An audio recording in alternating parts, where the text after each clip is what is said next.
우리 로마서 10장 1절부터 4절까지 말씀입니다. 형제들아, 내 마음에 원하는 바와 하나님께 구하는 바는 이스라엘을 위함이니 곧 그들로 구원을 받게 함이라. 내가 증언하노니 그들이 하나님께 열심히 있으나 올바른 지식을 따르는 것이 아니니라. 하나님의 의를 모르고 자기의 의를 세우려고 힘써 하나님의 의에 복종하지 아니하였느니라. 그리스도는 모든 4절 말씀 함께 봉독합니다. 그리스도는 모든 믿는 자에게 의를 이루기 위하여 율법의 마침이 되시니라. 아멘. 하나님의 말씀입니다. 오늘도 하나님의 말씀에 은혜 받으시고 한 주간 승리하시는 저와 여러분 되시기를 주의 이름으로 축원합니다. 아멘.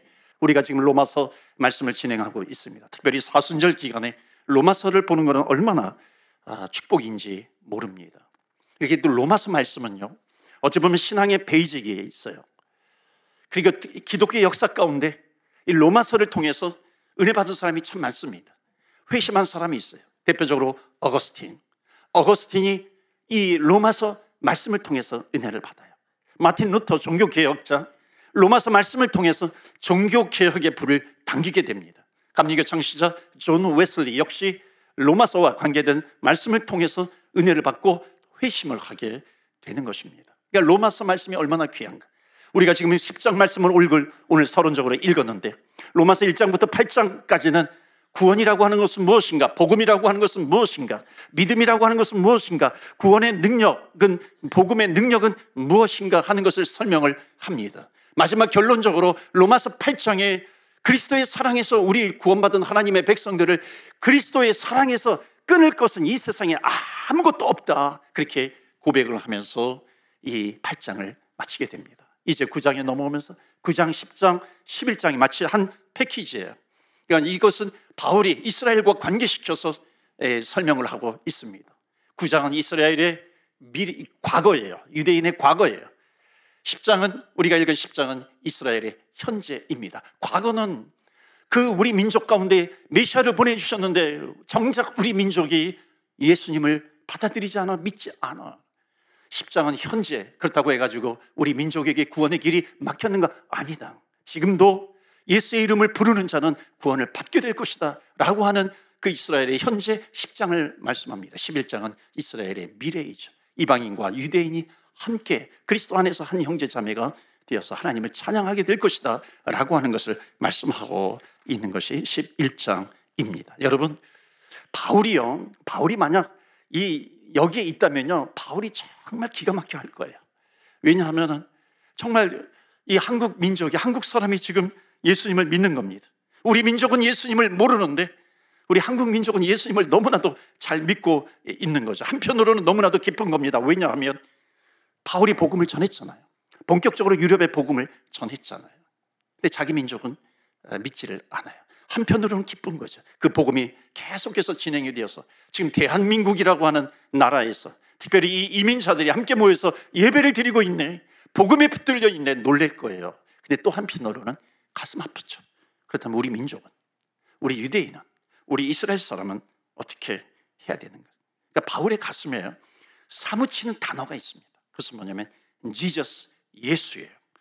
자기도 옛날에는 예수를 몰랐어요. 그 내용을 설명하는 것이 10장입니다.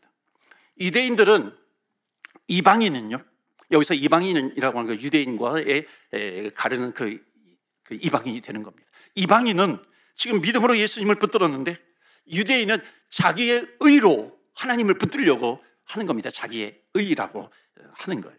그러니까 이 의라고 하는 단어가 쉬운 단어는 아니지만 구원이라고 하는 단어로 바꾸어도 된다는 겁니다. 그러니까 자기의 의로, 율법을 잘 지킴으로 말미암아, 그러니까 율법이라고 하는 단어도 대표 언어라고 그랬죠. 나의 선행으로, 나의 공로로 내가 의롭게 되려고 애를 써요. 그런데 구원이 없는 거죠. 이방인들은, 우리들은 믿음으로 구원을 받아요. 그런데 유대인은 자기들의 행위로 구원을 받으려고 하는 겁니다. 그러니까 오히려 율법에 걸려 넘어지게 된다는 거죠. 그러니까 이 현상을 보는 바울은 자기 동족이 너무나도 불쌍한 거예요. 여러분, 율법이라고 하는 것을 조금 구분해야 됩니다. 구원받기 전에 율법이 있고요, 구원받은 후에, 동일하지만 구원받은 후에 율법이 있어요. 요거를 잘 구분하셔야 하는데, 구원받기 전에는 율법으로 내가 구원을 받는 것이 아니라고 하는 거예요. 구원의 조건이 아니라고 하는 것이죠. 그런데 구원받은 이후에는 그 율법을 바라볼 때 그 율법은 구원받은 하나님의 백성들에게 열매로 나타나게 된다는 겁니다. 그러니까 구원 전과 후는 조건이냐 아니면 열매냐라고 하는 이 구분을 구원이라고 하는 기준을 통해서 가리게 되는 것이죠. 그런데 이스라엘 백성들은, 이방인들은 믿음으로 구원을 받았어요. 근데 이스라엘은 조건으로서 율법을 붙들고 있어요. 그러니까 율법에 걸려 넘어지게 되는 겁니다. 그래서 오늘 로마서 10장 1절 말씀 보시겠어요? 바울은 안타까운 게 자기도 과거에 그랬기 때문에 그런 거예요. 1절에 보면 다 같이 읽겠어요. 시작. 형제들아, 내 마음에 이스라엘을 위함이니 곧 그들로 구원을 받게 하려 함이라. 바울의 기도 제목이 있어요. 그것은 뭐냐면 자기의 동족 이스라엘이 구원을 받는 겁니다. 그러니까 이스라엘은 거의 다 구원받지 못했다는 거예요. 왜 구원받지 못했는가? 그게 2절입니다. 2절 역시 우리 다 같이 읽습니다. 중요한데 시작. 내가 증언하노니 그들이 하나님께 열심히 있으나 올바른 지식을 따른 것이 아니니라. 이스라엘 백성들은 하나님에 대한 열심히 있어요. 행동으로는. 지금도요, 유대인들이 법 지키는, 율법 지키는 거 굉장하지 않습니까? 여러분, 전등불을 켜잖아요.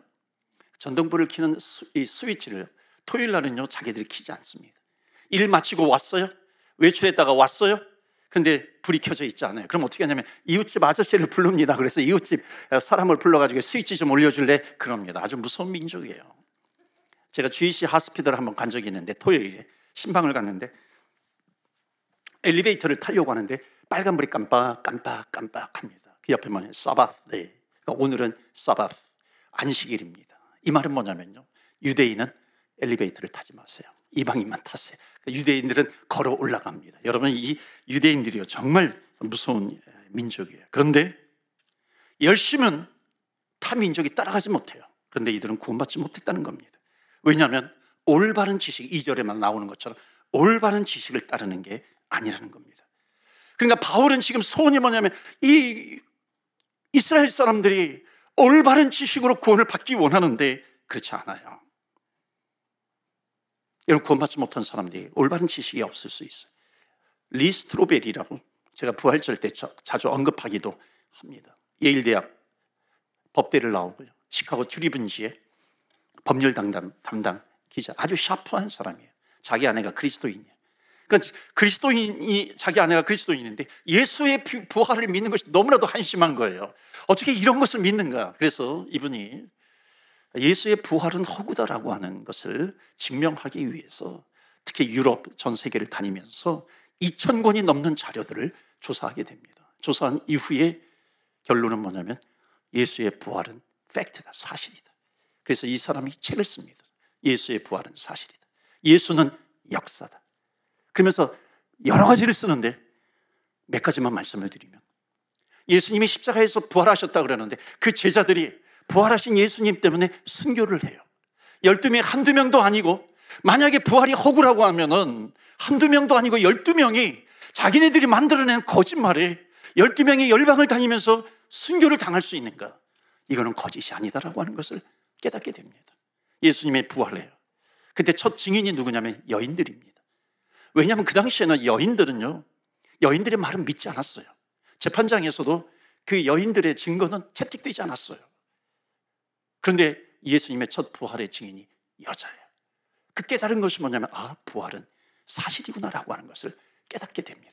여호와 하나님, 예수 그리스도를 아는 지식이 생겨나게 된 겁니다. 그러니까 바울은요, 이들은 예수님을 버렸어. 안타까운 겁니다. 바울의 마음에 묻혀있는 단어, 예수. 근데 나도 과거에 몰랐던 예수, 나도 율법에 흠이 없이 사는 줄 알았는데 예수님을 딱 만나고 나니까는 뭐라고 고백합니까? 내가 죄인 중에 괴수다라고 하는 것을 고백하게 됩니다. 내 의로는 구원받을 수 없어. 그래서 바른 지식, 올바른 지식, knowing Jesus, 예수님을 바로 알아야 한다는 겁니다. 여러분, 예수님을 모르면 구원이 없다는 것을 말씀하고 있는 거예요. 여러분, 예수님을 믿지 않는 사람에게 내 인생을 이끌고 가는 가장 강력한 힘이 무엇이냐고 물어보면 여러분 뭐라고 대답할까요? 무엇이 강해요? 우리 인생에 예수님을 믿기 전에 가장 강력한 파워는 뭐냐면 죄예요. 죄입니다. 그러니까 죄를 이길 수 있는 사람이 아무도 없어요. 그러니까 구원이라고 하는 것은 어떤 문자로 오는 것이 아니라, 지식으로 오는 것이 아니라, 구원이라고 하는 것은 내가 끌려다니고 있는 죄의 권세보다 더 큰 능력이 나에게 와야 된다는 겁니다. 믿으십니까? 아멘. 그 죄의 권세를 이길 수 있는 능력이 나에게 와야, 구원이라고 하는 것은 지식으로 얻는 것이 아니라 능력으로 오게 되는 겁니다. 죄 때문에 사망의 권세가 있어요. 그 사망의 권세보다 더 큰 능력, 생명의 권세가 나에게 와야 한다는 겁니다. 여러분, 생명의 권세를 가지신 분은 예수 그리스도밖에 없는 줄 믿습니다. 예수 그리스도의 그 능력 때문에 우리가 구원을 받는 것이죠. 그래서 바울은 예수 믿기 전에 사람을 어떻게 표현하냐면 The sin driven life, 죄가 우리를 이끌고 가고 있는 거예요. 그러니까 예수님을 믿었어요. 그의 능력 때문에 Christ driven life, 그리스도, 예수가 나를 이끌고 가는 겁니다. 여러분, 우리가 예수의 능력을 알아야 돼요. 예수님을 만나면 예수의 생명이 나에게 들어오게 된다는 겁니다. 그러니까 내가 죄에 끌려가는 것이 아니라 예수의 생명이 나에게 있어요. 그래서 예수 외에는 다른 구원받을 이름을 나에게 주지 않았으니 No other name, 다른 이름을 주시지 않았어요. 여러분, 예수님을 아십니까? 아멘 있어요? 여러분, 예수님이 여러분 안에 들어와 계시는 겁니까? 여러분, 예수님이 내 안에 계시면요, 정말 내가 구원을 받았어. 그러면 무엇이 보여야 되냐면 구원받지 못한 사람이 보이게 됩니다. 이게 예수 믿는 사람들의 특징이에요. 예수님이 정말 생명으로 나에게 왔어요. 그 생명이 나에게 왔는데 아직 보니까 생명 가족 중에, 이웃 중에 생명이 들어가 있지 않은 사람이 있어. 그 사람이 당연히 보이게 되죠. 하나님, 저 영혼이 구원받게 해주세요. 제가 캐나다에 와가지고 교제하는 지인이 있어요. 만날 때마다 기도합니다. 하나님, 저 사람 구원시켜 주세요. 사람은 참 좋아요. 너무나도 좋은 사람입니다. 세상에서 말할 때 법 없이 사는 듯한 그런 사람이에요. 그런데 교회는 나오지 않아요. 그러니까 교회를 안 나오는 이유가 뭐냐면 그분이 뭐라고 하냐면 목사님을 위해서래요. 자기가 목사님을 위해서 나 교회 나가지 않아요. 왜냐하면 내가 교회 나가면 목사님 교회가 힘들어질 거예요. 아주 이유도 그럴듯해요. 그래서 내가 나가지 않는다 그래요. 목사님은 좋지만 제가 기도합니다. 하나님, 저보다도 예수가 더 좋아지는 그런 역사가 있게 하여 주시옵소서 기도하면서 나아가는 겁니다. 그러니까 예수님을 아는 사람은요, 예수님을 모르는 사람이 보여야 한다는 겁니다. 첫 번째 메시지 보실까요? 구원은 예수를 아는 데서 시작이 됩니다. 자, 두 번째는요, 3절 말씀 보시겠어요? 구원은 언제 우리에게 주어지는가? 중요한 내용이 이제 3절, 4절 나오는데 3절 다 같이 읽겠습니다. 시작. 하나님의 의를 모르고 자기의 의를, 아멘. 여러분, 하나님의 의, 자기 의가 나와요. 유대인은 하나님의 의를 모르는 겁니다. 그리고 자기 의를 세우는 거예요. 두 가지 의, 하나님의 의, 자기 의. 그러니까 자기 의를 세운다라고 하는 것은 뭐냐면은 자기가 율법을 지켜서 선한 행위를 통해서 의롭게 된다, 구원을 받는다라고 하는 거예요. 그런데 하나님의 의는 복음에는 하나님의 의가 나타나니 그분이 누구냐면 예수 그리스도입니다. 하나님의 의가 나타났는데 이것을 모르고 유대인은, 자기 민족은 자기의 의를 세우려고 힘쓰는 거예요. 애를 쓰는 거예요. 예수님을 믿지 않는 겁니다. 이런 복음의 능력은 반드시 하나님의 의가 있어야 합니다. 하나님의 의에 대해서 제가 좀 더 설명을 드릴 게 너무나도 중요하기 때문에 그렇습니다. 여러분, 율법이 있어요. 율법이 하나님의 의입니다. 여러분, 하나님의 율법은요, 선한 거예요. 율법은 하나님의 기준이 되는 겁니다. 그런데 문제는 뭐냐면 우리에게 그 율법을 지킬 수 있는 힘이 나에게 없어요. 내 의로는 지킬 수 없다라고 하는 겁니다. 그래서 모든 사람들이 그 하나님의 율법 앞에 서게 되면, 즉 하나님 앞에 서게 되면 자기가 죄인이라고 하는 것을 깨닫게 되는 겁니다. 그런데 또 하나의 의가 있어요. 예수 그리스도 복음에는 한 의가 나타났나니 그게 예수 그리스도입니다. 이분이 십자가에서 인간의 나의 모든 죄를 지시고 십자가에 죽으셨습니다. 그러니까 율법을 자기 의로 지키려고 하면 죄인만 양산하게 되는 겁니다. 여기에서 율법이라고 하는 거, 율법으로 의롭게 된다, 구원받는다라고 하는 것은 무슨 99%도 아니고요, 100% 율법을 지키는 겁니다. 그런데 이게 안 되니까 사람들은 뭘로 이걸 교묘하게 비스무리하게 바꾸게 되냐면 비교하는 죄를 만들어 버린 겁니다. 저 사람은 나는 저 사람보다도 조금 더 선한데 율법으로 구원받는다라고 하는 것은 그게 아니에요.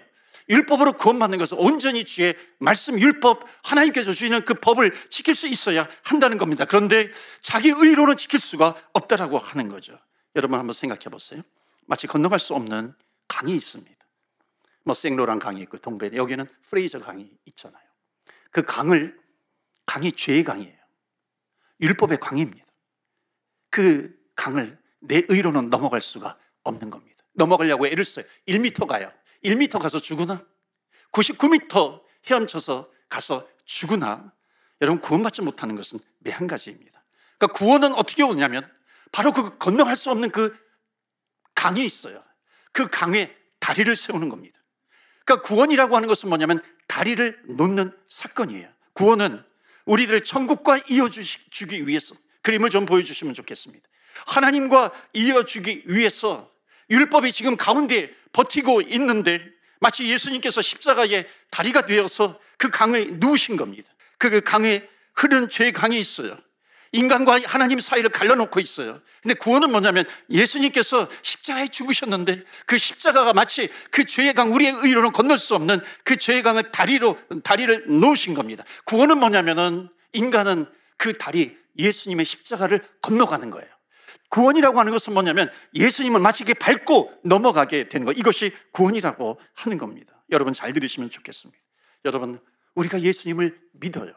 예수님께서 내 죄를 지시고 십자가에 죽으셨어요. 그 순간에 내 의가 아니라 하나님의 의, 그리스도의 의가 나를 덮어주시는 거예요. 나를 덮어버리는 겁니다. 그래서 내가 의롭다 함을 얻었어요. 하나님의 자녀가 되었어요. 내가 본 어게인이 되었다라고 하는 겁니다. 율법을 지킬 수 없는데, 그 죄의 강을 넘어갈 수가 없는데 예수 그리스도께서 이 사순절 기간에 이 땅에 오셔서 십자가에 달려 돌아가셨어요. 그 십자가가 그 죄의 강, 그걸 넘어갈 수 없는 그 강을 마치 다리로 놓아주신 겁니다. 구원의 사건은 예수 그리스도의 십자가를 통해서, 그 보혈의 능력을 통해서 그 다리를 건너가게 되는 겁니다. 그렇기 때문에 구원은 언제 이루어지는가? 두 번째 메시지입니다. 우리 다 같이 읽을까요? 시작. 구원은 예수님이 나를 위하여 행하신 것을 믿을 때 주어지게 됩니다.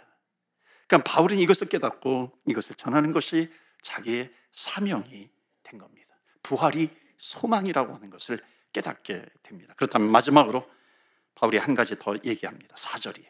아주 중요한 구절이 이제 남았습니다. 4절 말씀 다 같이 읽겠습니다. 시작. 그리스도는 모든 믿는 자에게 의를 이루기 위하여 율법의 마침이 되시니라. 아멘. 율법의 마침이 되었다. 이것은 율법의 완성이 되었다. 율법의 마침이 되었다라고 하는 것은 너무나도 중요합니다. 그러니까 율법이 끝이 되었다라고 하는 거예요. 그러니까 예수님은 율법을 없애려고 하신 분이 아니에요. 율법을 폐하려고 오신 분이 아니라 마태복음 5장 17절에 보면 내가 율법이나 선지자를 폐하러 온 줄로 생각하지 말라. 폐하러 온 것이 아니라 뭐라 그래요? 완전하게 하려 함이라. 영어로 fulfill them laws. 그 완성입니다. 내가 율법을 완성하러 온 사람이다. 너희가 못 이룬 것, 너희가 너의 의로 이루지 못한 것을 내가 이루려 하는 것이다 라고 하는 것을 말씀하고 있습니다. 이것을 이해할 때 참된 구원을 이해할 수 있습니다. 여러분, 이렇게 얘기할 수 있어요. 여러분이 예수님을 믿기 전에는 우리는 누구냐면 율법의 심판을 받아야 될 존재입니다. 잘 이해하시면 좋겠는데, 자, 그런데 예수님이 두 가지 때문에 율법을 완성시키셨어요. 하나는 뭐냐면 예수님만이 율법을 완전하게 지키신 분이에요. 또 하나는 뭐냐면 우리의 죄값을 예수님께서 다 치르시고 십자가에 죽으신 겁니다. 이 사건이 너무나도 중요하죠. 우리가 받아야 될 심판을 예수님께서 십자가에서 당하신 겁니다. 자, 예수님을 믿어요. 자, 내가 예수님을 믿는데 내가 율법을 지키지 못해요. 믿기 전에 이 율법을 지키지 못합니다. 그러니까 율법을 지키지 못하면 내가 죄를 지었기 때문에 내가 율법의 심판을 받아야 하는 겁니다. 자, 율법이 나를 심판하려고 해요. 왜냐하면 내가 율법을 지키지 못했기 때문에. 그런데 바로 그 순간에 내가 예수님을 믿게 됩니다. 내가 예수님을 믿으면 성경이 뭐라고 이것을 표현하냐면 내가 그리스도와 함께 십자가에 못 박혔나니. 자, 예수님과 함께 내가 십자가에 못 박혔다라고 하는 것이 무슨 뜻이냐면 이제 내가 율법을 지키지 못했기 때문에 율법이 나를 심판하려고 하는데 그 순간에 내가 예수님을 믿어요. 그리스도와 함께 십자가에 못 박혔다라고 하는 것은 뭐냐면은 이제 율법이 나를 심판해야 되는데 심판해야 될 대상이 없어져 버린 거예요.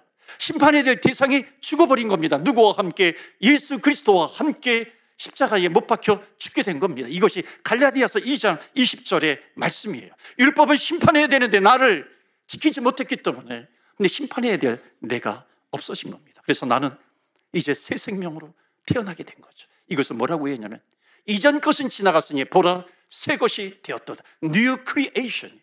새로운 하나님의 자녀가 되었어요. 다른 말로 하면 born again이 다시 태어나게 됐다는 겁니다. 하나님의 자녀가 되는 권세를 얻게 되었어요. 그러니까 권세를 얻었다라고 하는 것은 뭐냐면은 율법이 나를 심판하는데 내가 없어진 거예요. 왜? 심판받을 나는 예수님과 함께 죽었어요. 예수님이 부활하심으로 말미암아 그 생명이 나에게 들어오게 된 것입니다. 그러니까 성경이 말하려고 하는 것은 뭐냐면 율법의 효력이 없어진 거예요. 심판할 수 있는 율법의 효력이 거듭난 자, 본어겐된 자, 하나님의 자녀가 된 자에게는 그 율법의 심판의 효력이 절대로 미치지 못한다라고 하는 겁니다. 그래서 성경은 율법이 그리스도가 율법의 마침이요 그리스도가 율법의 끝이다라고 하는 것을 강조해서 말씀하고 있습니다. 사랑하는 성도 여러분, 예수 그리스도가 율법의 끝이 되어주셨어요. 이것은 뭐냐면 더 이상 율법이 어겼다고 해가지고 율법이 더 이상 우리를 심판하지 못한다라고 하는 겁니다. 그래서 그리스도께서 율법의 완성이 되어 주셨다고 하는 겁니다. 또 하나 율법의 완성이라고 하는 것은 뭐냐면 율법이라고 하는 것은 유대인과 이스라엘과 이방인을 가르는 아주 중요한 기준이 되었어요. 그런데 이제는 율법으로 의롭게 구원받는 것이 아니라 예수 그리스도를 믿음으로 말미암아 구원을 받기 때문에 이제는 유대인과 이방인을 가르는 그 율법이 완전히 철폐가 되어버린 겁니다. 이것이 바로 그리스도는 율법의 완성이 되었다라고 하는 것을 설명하고 있는 것입니다. 또 하나가 있어요. 요한일서 2장 1절에 이제 놀라운 일이 발생하는데 요한일서 2장 1절 나의 자녀들아 내가 이것을 너희에게 쓰면 너희로 죄를 범하지 않게 하려 함이라. 만일 누가 죄를 범하여도 아버지 앞에서 우리에게 대언자가 있으니 곧 의로우신 예수 그리스도라. 만일 이게 너희 중에 우리 가운데 여러분 가운데 죄를 범했어요. 이제 구원받은 본어긴이 되었는데 우리는 또 죄에 넘어지잖아요. 그런데 그때는 이제 율법이 나를 심판하지 못하도록 내가 그리스도와 함께 십자가에 못 박혔나니 그런즉 이제는 내가 사는 것이 아니요 내 안에 그리스도께서 사시는 것인데 이제 율법이 나를 심판하려고 할 때 그리스도께서 대언자가 되어주셔서 그 율법의 심판을 막아주신다라고 하는 것을 말씀하고 있는 겁니다. 그래서 구원의 가장 중요한 것이 뭐냐면 우리는 율법 아래 거하는 자가 이제 은혜 아래 거하는 자로 하나님께서 우리를 옮겨주셨다라고 하는 겁니다. 우리는 율법 아래에서 심판받는 자가 아니에요. 사망의 권세 아래 놓여있는 자가 아니라 우리 율법 아래 있는 하나님의 은혜를 향유하면서 살아가는 주의 백성이에요. 그리스도의 법 아래로 옮겨지게 되었다라고 하는 것을 말씀하고 있습니다. 그래서 사랑하는 성도 여러분, 예수님은 모든 믿는 자에게 율법의 마침이 되어주신 줄로 믿습니다. 아멘. 그것이 4절 말씀이에요. 그래서 마지막 우리 결론 세 번째 메시지 다 같이 읽겠습니다. 시작. 구원은 율법의 완성자이신 예수를 믿을 때 완성이 됩니다. 아멘. 이제 율법이 끝이 났다라고 하는 거예요. 이제 주님을 믿는 주의 백성들은 이제 주님께서 대언자가 되어주셨어. 이제 나는 천국 백성이 되었기 때문에 나는 아무렇게나 살아도 되는, 절대 그렇지 않다는 겁니다. 이제 나는 주의 백성으로서 내 능력이 아니라 내 안에 계신 주님의 능력으로 하나님께서 우리에게 주신 율법이 있는데 그것을 능력 있게 더 지킬 수 있다. 이제는 구원의 조건으로서 율법을 붙들고서 내가 구원받았어 안 받았어 이것이 아니라 구원받은 주의 백성으로서 믿음으로 말미암아 이제는 하나님께서 주신 그 율법조차도 주의 능력으로 당당하게 지킬 수 있다. 그러나 때로는 넘어질 수 있어요. 때로는 넘어질 수 있기 때문에 마치 탕자처럼 하나님을 버리고 떠난 것이 아니라 구원받은 하나님의 백성들은 반드시 하나님께서 기어코 그 손을 붙잡고 다시 예배드리는 자리, 구원받은 하나님의 백성의 자리로 앉히시고야 마시는 그 하나님 아버지 그리스도 대언자가 되신 그 주님께서 계시기 때문에 우리가 받은 구원이라고 하는 것은 생겼다가 없어지는, 없어졌다가 생기는, 생겼다가 없어지는 그런 것이 아니라 주님께서 우리의 대언자가 되어주셔서 끝까지 우리의 손을 붙들고 천국까지 인도해 주신다라고 하는 것을 여러분 믿으시기를 주의 이름으로 축원합니다. 아멘. 그렇다면 이제 그리스도인답게 살아가게 되는 것이고, 마지막 하나, 내가 이런 생명을 얻었는데 우리 가족 중에 아직 그 생명의 다리가 없는 사람이 있어요. 반드시 보여야 되는 것이 뭐냐면, 하나님 저 영혼에도 생명의 다리가 놓여지게 해주옵소서. 이게 십자가의 은혜입니다. 이것이 우리 그리스도인의 사명이에요. 이 사순절 기간에 다시 한번 십자가를 붙드시고 또 한 주간 승리하시는 저와 여러분 되시기를 주 예수 그리스도 이름으로 축원합니다. 아멘. 두 가지를 놓고 기도합니다. 첫 번째는 감사의 기도입니다. 하나님, 나를 위해서 행하신 그 놀라운 그 은혜, 놀라운 사건, 놀라운 일, 그것을 믿고 구원받는 자가 되게 해주심을 감사드립니다. 생명을 주셔서 감사드립니다. 하나님, 나를 구원해 주시고 내 손을 붙잡아 주시는데, 하나님, 내 손을 붙잡아 주시는 그 주님께 감사와 찬양과 영광을 올려드립니다. 그렇다면 우리는 어느 곳에서든지 예배자로 서게 됩니다. 예배자가 되게 하여 주옵소서. 두 번째, 하나님, 내 가족 중에 생명의 다리가 없는 사람이 있습니다. 천국을 향한 다리가 아직 없는 사람이 있습니다. 하나님, 그 영혼을, 그 이름을 주님의 은혜 위에, 주님의 손 위에 올려드립니다. 하나님, 그 영혼에게도 그 생명의 다리가 있게 하여 주옵소서. 우리 시간에 한번 합심해서 기도하겠습니다.